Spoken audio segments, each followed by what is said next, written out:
Hi folks, Thomas here, and welcome to Model of Tech. Today I'll take a look at these wireless headphones and show you what's inside them. Obviously, these are not Apple AirPods, but one of their better copies called i9S-TWS. I bought them because I wanted good cheap wireless earbuds. These costed me only $20. When you search on YouTube for best pack AirPods, there are plenty of videos reviewing and recommending i9s. Because of that, review won't be the main focus of this video. There's also another reason for that. The headphones I received aren't actually fully working.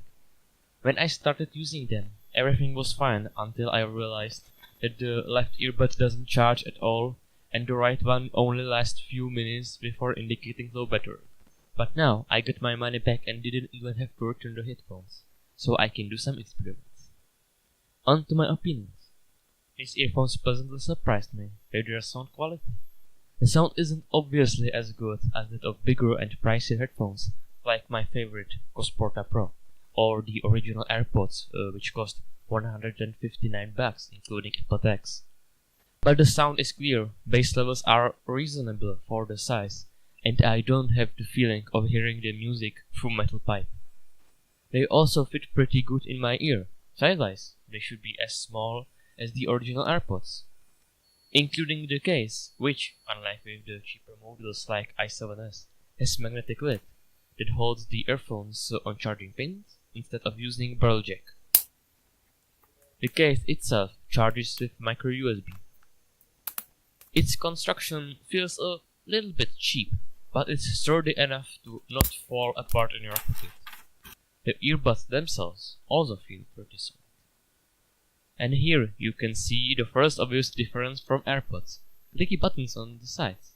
They are used for turning the earphones on and off, pausing music, skipping tracks, answering phone calls, but what really doesn't make any sense to me is that when there's no music playing, they call to the last number in your recent call list. What?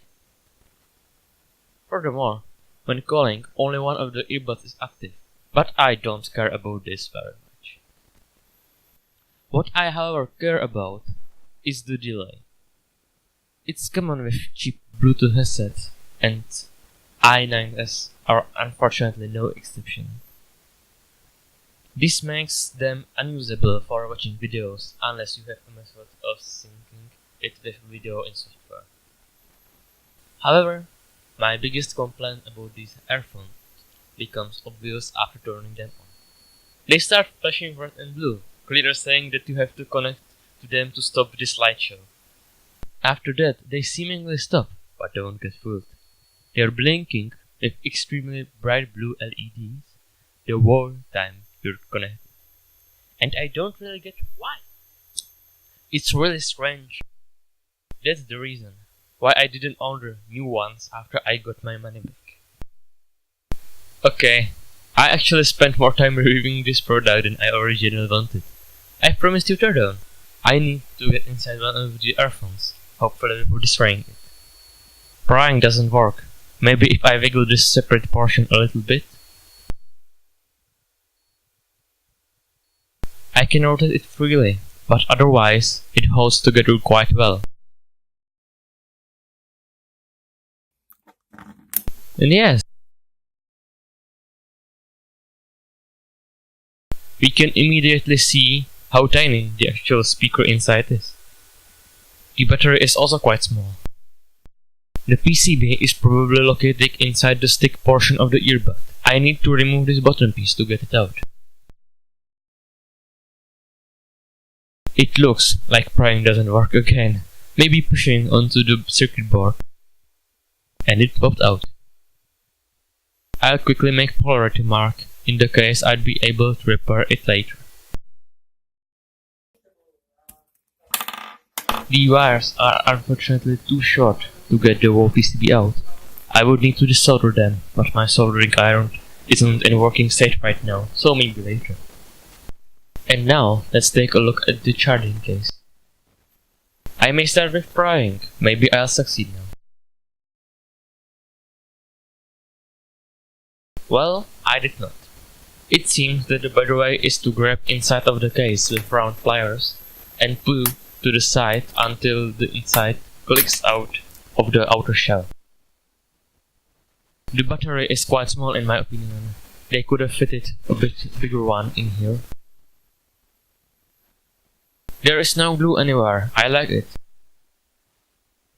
PCB with all the charging circuitry is held in with two standard Phillips head screws. On the bottom, you can see the gold-plated charging pins. The only piece of adhesive I found here is this double-sided tape holding the battery in, but it isn't amazingly strong. Probably because it's just unnecessary. The battery is soldered onto the PCB, but it's possible to replace it. Personally, I'm quite amazed with the quality of this thing. When you compare it to the original AirPods, which are filled with glue, this is much better if you want to repair anything inside the earbud. On to whether I would recommend them. At first I wanted to say, yes, for music they are great. However, while I was making this video, new generation of AirPods clones, called i9S-TWS, came to the market, with improved sound quality, Bluetooth 5.0, wireless charging, and supposedly no delay and blacking light show. They cost twice as much, $40 American, but in my opinion, they're really worth it. So I say, get i10 instead of i9s. I'll maybe buy the i10 and do review of it. What do you think about that? Well, that's all I wanted to tell you today. Hope you enjoyed the video and learned something. Feel free to tell me your opinion in comments below. Like, share and subscribe. I am planning on doing more videos as soon as I'll have some more time. Until then, have a good time.